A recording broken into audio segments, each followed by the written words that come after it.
नमस्कार विद्यार्थी मित्रों, आज हम हमारे हिंदी इस लोक भारती पाठ्य पुस्तक में से दूसरी इकाई की चौथी जो कविता है, जो हास्य व्यंग्यात्मक कविता है, जिसका नाम है छापा, जिसे ओम प्रकाश आदित्य जी ने लिखा है, उस पर आज हम नज़र डालेंगे। इस कविता जैसे छापा, आपका छापा का क्या मतलब होता है? छापा यानी रेड। छापा यानी क्या होता है? रेड।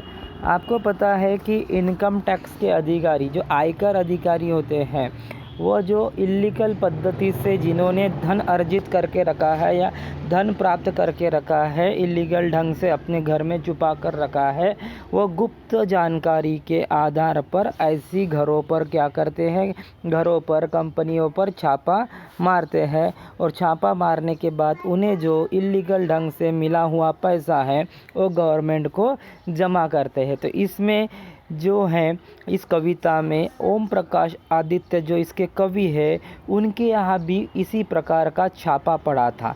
और छापा पड़ने के बाद आपको पता है कि जो कवि लेखक होते हैं, इनकी आर्थिक जो स्थिति है उतनी अच्छी नहीं होती है, स्वभाव से काफ़ी ईमानदार होते हैं और समाज में जो ज्वलंत उदाहरण है उस पर वो लिखा करते हैं। तो इसमें वो बड़े ही हास्यात्मक ढंग से एक व्यंग्य किया है। व्यंग्य यानी टॉन्ट मारा है, टीका टिप्पणी की है कि किस प्रकार से एक गरीब के घर पे जब छापा गिरता है और जब उस जो आयकर अधिकारी जब सब घर छानने के बाद उन्हें कुछ भी नहीं मिलता है, तो किस प्रकार से निराश हो जाते हैं। और अपने काव्यात्मक ढंग से कवि ने इसमें हमको बताने का प्रयास किया है। तो चलिए देखते हैं छापा, ये कविता। छापा, तो ये कविता है जिसको आज हमें देखना है, जिसके लेखक हैं ओम प्रकाश आदित्य। ठीक है, सबसे पहले हम परिचय देखते हैं लेखक का। तो लेखक का जन्म यहाँ पर बताया गया है कि लेखक का जन्म 1936 गुरुग्राम में हुआ है। गुरुग्राम हरियाणा, जो हरियाणा राज्य है, वहाँ पर उनका जन्म हुआ है। उनकी मृत्यु भी हो चुकी है। 2009 में भोपाल मध्य प्रदेश में उनकी मृत्यु हुई है। ओम प्रकाश आदित्य जी ने अपने जीवन कार्य में क्या क्या काम किए, उसके बारे में हम जानकारी लेते हैं। ओम प्रकाश आदित्य हिंदी के वाचिक परंपरा में हास्य व्यंग्य के शिखर पुरुष होने के साथ साथ छंद शास्त्र तथा काव्य के गहन मन संवेदना के पारखी थे। आप हिंदी कवि सम्मेलनों में हास्य व्यंग्य के पुरोधा थे। मतलब जो लेखक है आदित्य, ओम प्रकाश आदित्य, उन्होंने जो हास्य व्यंग्यात्मक जो कविताएं है, जो लेखन है, वो उन्होंने अपने जीवन में बहुत सा लिखा था और जिसके वो शिखर पुरुष माने जाते थे। मतलब इतना अच्छा और उनके शिखर पर थे। मतलब ये इस प्रकार के जो लेखन करने के कार्य पे वो अपने शिखर पे थे। हास्यात्मक पद्धति से वो किसी बात को मतलब रखते थे और उसमें वो अपनी टीका टिप्पणी भी करते थे। वो उसके गहनतम पारखी थे। मतलब उनकी वो उसकी बहुत ज़्यादा समझ थी। बड़े ही हंसी से वो किसी बात को सामने रखते थे, किसी परेशानी को सामने रखते थे। इस वजह से वो हास्य व्यंग्य के हमेशा पुरोधा रहे। मतलब उसका वो मतलब जो अग्रसर रहे, उनका वो हमेशा मतलब जो बोलते हैं ना, हम उसको हमेशा रिस्पांस देने वाले रहे हैं। ठीक है, उनकी कुछ प्रमुख कृतियाँ यहाँ पर दी है मित्रों। इधर भी गधे हैं, उधर भी गधे हैं, ये उनकी प्रमुख कृतियाँ हैं कुछ। इधर भी गधे हैं, उधर भी गधे। मॉडर्न शादी, गोरी बैठी छत पर, काव्य संग्रह आदि, ये उनके जीवन काल में प्रसिद्ध जो ये लेख है वो इसमें बताया गया है। ठीक है, इसके बाद में पद्य संबंधी में हम देखते हैं। पद्य संबंधी में हमें क्या पढ़ना है देखते हैं। तो प्रस्तुत हास्य व्यंग्य कविता में कवि ने आयकर विभाग, जैसे मैंने अभी आपको बताया, आयकर विभाग मतलब इनकम टैक्स के छापे के माध्यम से आम आदमी की आर्थिक स्थिति, छापा मारने वालों की कार्यप्रणाली को दर्शाया गया है।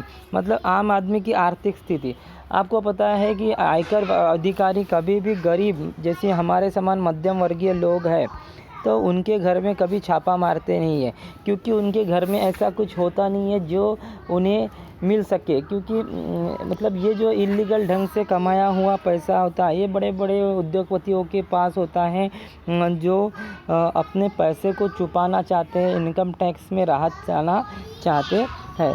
तो आर्थिक स्थिति को दर्शाया है। मध्यम आदमी की आर्थिक स्थिति तो आपको पता है बड़े ही कठिनाई से उनका गुजर बसर होता है। एक एक दिन पेमेंट आए, आपको पता है पेमेंट आने के बाद 10 तारीख तक वो कैसे ख़त्म हो जाती ये भी पता नहीं चलता है। पूरा मतलब महीने भर का एक नियोजन करके जो मध्यम वर्ग अपना घर चलाता है। छापा मारने वालों की कार्यप्रणाली, छापा मारने वालों की कार्यप्रणाली क्या होती है, वो आपको पता है उनकी कार्यप्रणाली कैसी होती है। वो कभी भी क्या नहीं करते, किसी को इन्फॉर्म नहीं करते, डायरेक्ट वो क्या करते हैं, किसी के घर में घुस जाते हैं। ये इसमें बताया गया है मित्रों, है कि नहीं। वो डायरेक्ट क्या करते हैं, किसी के घर में घुस जाते हैं और वो अपना काम करने। कवि द्वारा किया गया छापे का वर्णन व्यंग्यात्मक हास्य उत्पन्न करता है। मतलब कवि ने इसमें जो वर्णन किया है उसमें व्यंग्यात्मक ढंग से हास्य निर्माण होता है, क्योंकि इसमें क्या बताया गया है कि आयकर अधिकारी कुछ अलग प्रश्न पूछते हैं मित्रों, और कवि जो है वो कवि के मतलब राइटर के अंदाज से उसका उत्तर देते हैं। मतलब एक ही चीज़ का दो अर्थ होता है, आपको पता है। तो दो मीनिंग में इसमें आपको कविता में आपको इसके अर्थ जानने को मिलने वाले हैं। इससे वजह से इसमें हास्य निर्माण होता है। तो चलिए हम क्या करते हैं, ज़्यादा समय न गंवाते हुए हम हमारी कविता के ओर बढ़ते हैं। ठीक है, तो हम देखते हैं अभी। मेरे घर छापा पड़ा, छोटा नहीं बहुत बड़ा। वे आए, घर में घुसे और बोले सोना कहाँ है। मैंने कहा सोना, मैंने कहा मेरी आँखों में है, कहीं रात से सोया नहीं हूँ। वे रोश में आकर बोले स्वर्ण दो स्वर्ण। मैं जोश में आकर कहा स्वर्ण स्वर्ण मैंने अपने काव्य में बिखेरे है। तो इस प्रकार से मतलब आपने देखा है कि पहले इसमें मेरे घर में मतलब किसके घर में, लेखक के घर में क्या गिरा है, छापा गिरा है। तो लेखक के घर में जब छापा गिरता है तो वो भी छोटा नहीं गिरा है, वो कहता है कि बहुत बड़ा छापा गिरा है। मतलब कि कई अधिकारी उनके घर में आप दम के अचानक से और बहुत बड़ा उनके घर में छापा गिरा है। वे आए, घर में घुसे, और आते हैं डायरेक्ट दरवाज़ा बजाते हैं और घर में घुस जाते हैं बिना परमिशन के। आपको पता है क्योंकि आयकर अधिकारी को किसी की परमिशन नहीं है, उनके पास वारंट होता है, उसके अनुसार वो घुस जाते हैं। और बोले आए बराबर उन्होंने पूछे सोना का है, क्योंकि उनको आदत होती है जब भी वो बड़े लोगों के घर जाते हैं तो उनको पता है सोना छुपा के रखते हैं, बहुत सा धन छुपा के रखते हैं। तो उस वजह से उन्होंने लेखक को पूछा कि सोना कहाँ है। तो मैंने कहा मेरी आँखों में है। लेखक अभी कवि थे, कवि के पास बेचारा गरीब मध्यम वर्गीय परिस्थिति, उसके पास कहाँ से सोना होगा। तो उसने अपने काव्यात्मक ढंग से कहा कि सोना तो मेरी आँखों में है। कहाँ पर है, मेरी आँखों में है, कहीं रात से नहीं सोया हो सकता है कवि को कई मानसिक पीड़ा होगी या मानसिक उसको परेशानी होगी, जिस वजह से वो कई रातों से सोया नहीं है। होता है, मध्यम वर्गीय लोगों को कई प्रकार के टेंशन्स होते हैं, और जब हमको टेंशन्स होते हैं तो हमारी आँखों में नींद वैसी ही रहती है, हमें नींद नहीं आती। तो वो कहता है कि सोना कहाँ है, सोना मेरी आँखों में। तो वो जो पूछते हैं सोना, उसके बारे में तो वो कहता नहीं है, लेकिन वो अपनी परेशानी को उजागर करता है। वे रोष में यानी क्रोध में आकर बोले स्वर्ण दो स्वर्ण। स्वर्ण सोने का दूसरा नाम है, स्वर्ण भी कहते हैं, सोना भी कहते हैं, ये इसका सिनोनियम है। ठीक है, इंग्लिश में इसको सिनोनियम कहते हैं। तो मैंने जोश में, वो रोश में आए, वो गुस्से में आए, तो कवि भी थोड़े से जोश में आए, वो भी जोश में आए, ताकत में। मैं आकर कहा स्वर्ण मैंने अपने काव्य में बिखेरे हैं, उन्हें कैसे दे दूँ। कवि कहता है मेरे लिए तो स्वर्ण मतलब जो अलंकार होते हैं, शब्दों के अलंकार, अक्षरों के गहने कहते हैं, इसे क्या कहते हैं, अक्षर। अलंकार क्या होता है, शब्दों के गहने। अलंकार के कारण शब्दों में काफ़ी मीनिंग आ जाता है। तो वो कहते हैं स्वर्ण मैं किस में बिखेरता हूँ, अपने काव्य में। इतने अच्छी ढंग से मैं अपनी कविता को उजागर करता हूँ, पेश करता हूँ कि वो तो मैं अपने काव्य में बिखरता हूँ, उन्हें मैं कैसे आपको दे दूँ, ऐसे वो कहने लगे। वे झुंझला कर बोले, अभी उनको क्या आया, वो चिढ़ गए। झुंझला कर बोलना यानी चिढ़ कर बोलना, तो वो चिढ़ गए। कौन चिढ़ गए, आयकर अधिकारी चिढ़ गए। बोले तुम समझे नहीं, मतलब तुम बेवकूफ़ हो, तुम्हें समझा नहीं, हमें तुम्हारा अनधिकृत रूप से अर्जित चाहिए। तो उन्होंने कहा कि तुम समझे नहीं हम क्या कहना चाहते हैं।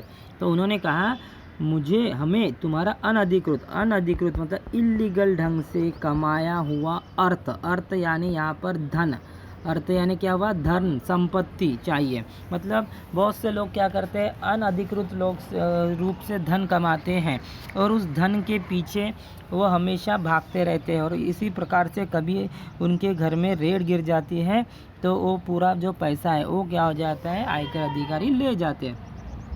तो मैं मुस्कुराकर बोला, अर्थ मेरी नवी कविता में। यहाँ पर भी आप देखोगे तो कवि इसमें भी जो अर्थ वो धन के बारे में कह रहे हैं, लेकिन कवि जो है वो तो कवि है, वो मुस्कुरा कर कहते हैं अर्थ आपको चाहिए तो मेरी कविताओं में है। कहाँ पर है, मेरी कविताओं में अर्थ है। आप मेरी कविता पढ़िए, आप चाहे तो उसे ढूंढ भी लीजिए, आपको मिल जाएगा। आप जब मेरी कविता ध्यानपूर्वक पढ़ेंगे तो आपको मेरे कविता में क्या मिलेगा, जो अर्थ है वो मिल जाएगा, लेकिन उसके लिए ढूंढें। और कवि जो है, कविता पढ़ना या जो भी उपन्यास पढ़ना ये कोई आसान बात नहीं, उसको समझना कोई आसान बात नहीं है। जिसको समझा वही उसमें का अर्थ ढूंढ सकता है।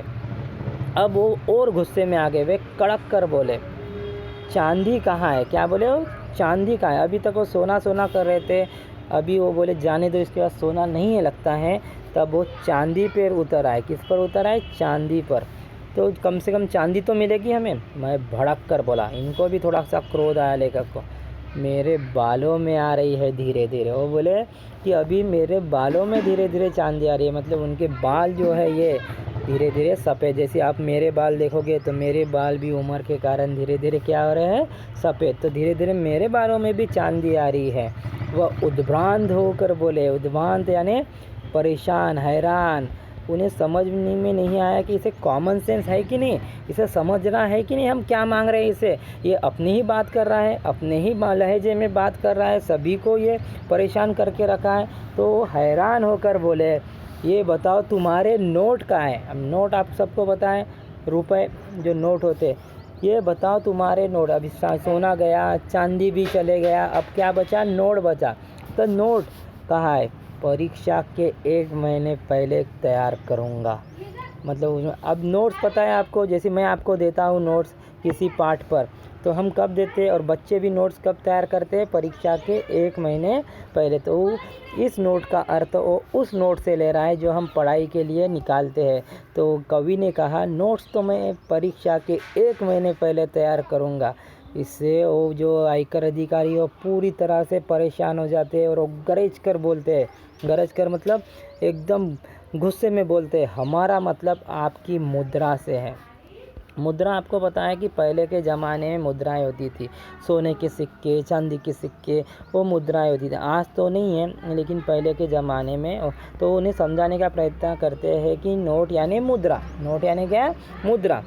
मैं लरज कर यानी काँप कर, डर कर यानी क्या आता है, काँप कर या डर कर। वो काँप उठा, कौन काँप उठा, लेखक। तो बोले मुद्राएं आप मेरे मुख पर देख लीजिए। कवि है, हास्य करना उसका पेशा है, तो उसने कहा मुद्राएं जो हाव भाव, मुद्रा यानी एक्सप्रेशंस, जो हाव भाव होते हैं वो आप कहाँ देख लीजिए, मेरे मुख पर देख लीजिए, आपको नज़र आएगी मुद्राएं कहाँ पर है। तो इस प्रकार से वो हर प्रश्न का उत्तर जो उसे समझ में आता है उस ढंग से देता है, जिस ढंग से वो जानना चाहते हैं उस ढंग से वो देता नहीं है। वे खड़े होकर कुछ सोचने लगे, फिर शयन कक्ष में घुस गए।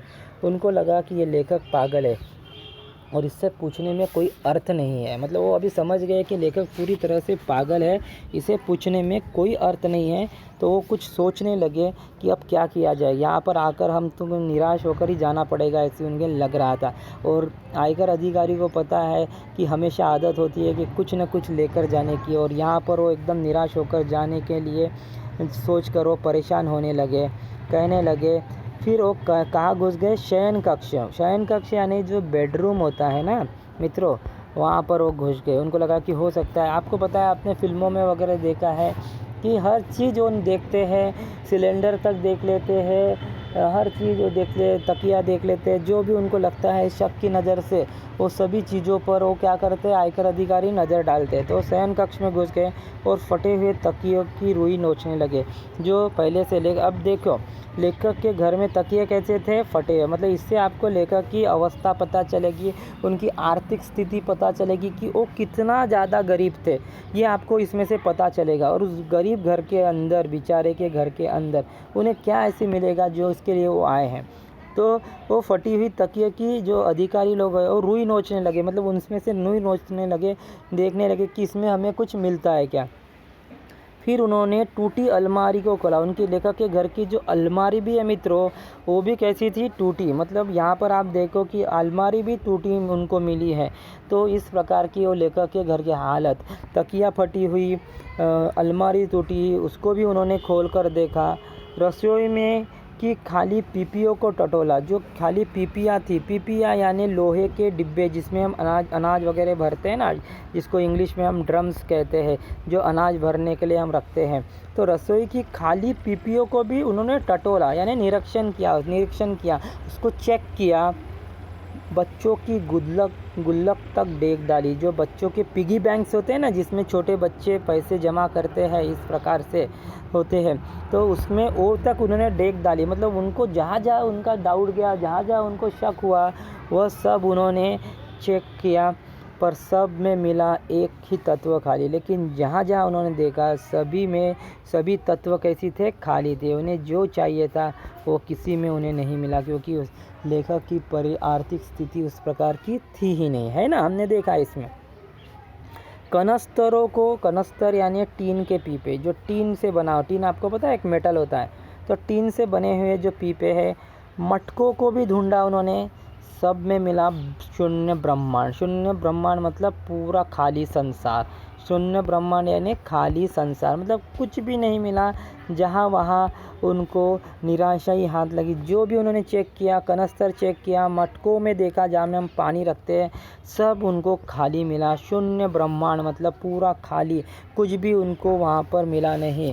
देखकर मेरे घर का अरण्य, इस प्रकार से जब उन्होंने देखा, अपने लेखक ने अपना घर जो पूरा का पूरा अरण्य कांड मतलब बिखरा हुआ, मतलब उन्होंने सब घर क्या कर दिया, बिखरा। आयकर अधिकारी क्या करते हैं, सब घर को बिखेर देते हैं, जहाँ जहाँ उनको लगता है वहाँ वहाँ चेक करते हैं, पूरा घर हो जाता है। तो ये जो अरण्य कांड उन्होंने देखा कि जहाँ वहाँ बिखरा हुआ सामान, उनका खिला हुआ चेहरा मुरझा गया। जो लेखक थे उनका नहीं, तो जो अधिकारी थे उनका चेहरा मुरझा गया। क्यों मुरझा गया? क्योंकि वो बड़े आशा से आए थे कि आज हम कुछ न कुछ मतलब इसमें से कमाई कर ले जाएंगे, कुछ न कुछ हम अपने हाथ लेके जाएंगे। लेकिन उनका जो चेहरा था, ये खाली घर देखकर क्या हो गया, मुरझा गया मित्रों। तो इस प्रकार से होता है जब ये होता है। और उनके 20 सूची हृदय में रौद्र रूप की जगह करुणा रस समा गया। अब उनका जो रौद्र रूप था, जो वो लेकर आए थे, जो उनका हृदय था, 20 सूची हृदय जिन्होंने सूची बनाकर लाए थे, कुछ किया क्या क्या ढूंढेंगे, तो जो उनका रौद्र रूप था, गुस्से वाला रूप था, उसकी जगह भी करुणा आ गई थी। करुण भाव यानी दया के भाव समा गए थे। अभी उनको लेखक के प्रति दया, उनको सही में लग रहा था कि लेखक सही में बहुत गरीब आदमी है, इसके पास ऐसा क्या हो गया जो हम ले लेंगे। तो उनके मन में लेखक के प्रति अभी करुणा के भाव, दया के भाव उजागर हुए। वे बोले क्षमा कीजिए। अभी वो क्षमा मांगने लगे लेखक से, हमें किसी ने गलत सूचना दे दी है। अपनी असफलता पर मन ही मन पछताने लगे। अभी उन्होंने कहने लगे कि हो सकता है कि किसी ने हमें, बहुत से बार क्या होता है कि ऐसे अधिकारियों को कैसे फ़ोन आ जाता है और गलत सूचनाएं दे दी जाती है, लेकिन इनका काम होता है कि सूचनाओं को रिएक्ट करना, और वो वहाँ पर जाकर चेक करते हैं। और वैसे ही यहाँ पर हुआ, और उसके लिए उनसे क्षमा चाहते हैं। और अपनी असफलता जो हुई उनके लिए वो मन ही मन में अभी पछताने लगते हैं कि इतनी मेहनत करने के बाद, इतनी बड़ी टीम लाने के बाद भी आज हमें निराश होकर खाली हाथ लौटना पड़ रहा है, जिसकी वजह से वो परेशान हो उठते हैं मित्रों। फिर सिर झुकाकर वापस जाने लगते हैं। तो मैंने उन्हें रोक कर कहा। फिर वो बेचारे पछतावे में सिर झुकाकर, अपना इस प्रकार से सिर झुकाकर वो वापस जाने, उन्हें पता है कि अभी कुछ मिलने वाला नहीं, यहाँ रुककर कुछ फ़ायदा नहीं है, तो वापस जाने लगते हैं। तो उसी समय लेखक उन्हें रोकता है, कहता है ठहरिए। अब वो अपनी सच्चाई बयान करता है। सिर मत धुनिए मेरी एक बात सुनिए। तो कहता है कि सिर मत धुनिए मेरी एक बात आप सुनिए, यहाँ पर मेरी एक बात सुनिए, मतलब मैं क्या कहना चाहती हूँ वो सुनिए आप, ठीक है। मेरे घर में अधिक धन होता तो आप ले जाते, अब जब मेरे घर में बिल्कुल धन नहीं है तो आप मुझे कुछ देकर क्यों नहीं जाते, बराबर है। तो वो कहते हैं कि आप क्या करते हो, लोगों के घर में जब जाते हो तो आपको धन मिलता है, सोना चांदी मिलता है, तो इलीगल ढंग से जो जमाया हुआ है सोना चांदी पैसा वो आप सब लेकर जाते हो। लेकिन मेरे घर में तो ऐसा कुछ मिला नहीं है, ऐसा धन वगैरह कुछ मिला नहीं है, तो आप एक काम क्यों नहीं करते, आप मुझे कुछ देकर क्यों नहीं जाते। मतलब ये भी एक आप मिसाल कायम करो कि आयकर अधिकारी को अगर कुछ मिलता नहीं है तो गरीब आदमी को कुछ न कुछ देकर जाते। अब जब मेरे घर में बिल्कुल धन नहीं है तो आप मुझे कुछ देकर क्यों नहीं जाते, ऐसी कवि उनको बड़े दया भाव से कहते हैं। जिनके घर सोना चांदी के पलंग और सोफे हैं, किसी किसी के घर में होते हैं ना जो इलीगल ढंग ईमानदारी से जो पैसा कमाते हैं, उसके घर में कभी आपको सोना चांदी के पलंग नहीं मिलेंगे मित्रों। वो बड़े ही बस वो ईमानदारी की नींद सोते हैं, रात को उन्हें अच्छी नींद लगती है, वो किसी को परेशान करना नहीं चाहते हैं, किसी को निस्वार्थ ढंग से मतलब स्वार्थ ढंग से किसी को परेशान नहीं करना चाहते हैं। उनको 2 वक्त की रोटी, सूखी रोटी, रूखी सूखी रोटी भी मिली उसमें भी वो सेटिस्फाई होते हैं और अपना जीवन अच्छे ढंग से ये करना चाहते, किसी पर अन्याय करना नहीं चाहते हैं। तो जिनके घर में अभी सोने चांदी के पलंग और सोफे किसके घर होते हैं, जिन्होंने इलीगल ढंग से पैसा कमाया हो, उन्हें आप निकलवा देते हैं। तो उसमें उन्हें क्या करते हैं, आयकर अधिकारी उनको निकाल लेते हैं कि नहीं, वो क्योंकि इलीगल ढंग से कमाए।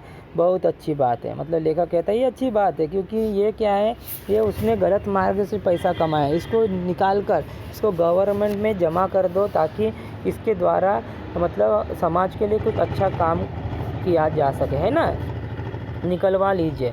पर जिनके घर में बैठने के लिए कुछ भी नहीं है, उनके यहाँ कम से कम एक तख्त तो डलवा दीजिए। तो कहते हैं जिनके यहाँ बैठने के लिए कुछ नहीं है, मेरे यहाँ तो बैठने के लिए भी कुछ नहीं है, तो उनके यहाँ कम से कम एक तख्त यानी एक बेड, तख्त यानी क्या आता है, एक बेड, लकड़ी की बड़ी चौकी कहते हैं, तो एक बेड तो डलवा दीजिए कम से कम। मेरे यहाँ तो बैठने के लिए कुछ भी नहीं है, तो आप अपनी तरफ से एक बेड तो डलवा दीजिए। तो इस प्रकार से उन्हें मतलब एक प्रकार से हास्य व्यंग्यात्मक ढंग से टॉन्ट मारता है। गौरी बैठी छत पर इस काव्यिक संग्रह से ये जो बहुत ही ज्वलंत और आज के समाज में सही में इस प्रकार की बातें हो रही है। बहुत कम लोग हैं, 10% लोग जिनके पास बहुत ज़्यादा धन है भारत में, और 90% ऐसे लोग हैं मित्रों जिनके पास 2 वक्त की रोटी खाने के लिए भी पैसे नहीं होते हैं। और ये 10% लोग आज समाज का शोषण कर रहे हैं सबसे ज़्यादा। जैसे आप देख रहे हैं अदानी वगैरह जो लोग हैं बड़े बड़े, इनके पास ये चाहे तो कई लोगों का पेट भर सकते हैं, और 90% लोग हैं, अभी कोरोना के वजह से आप देख सकते हैं गरीब जो हाथ ठेले वाले वगैरह, उनको रोजी रोटी का साधन नहीं है, लॉकडाउन है, सब तरफ की परेशानी वो भोग रहे हैं मित्रों।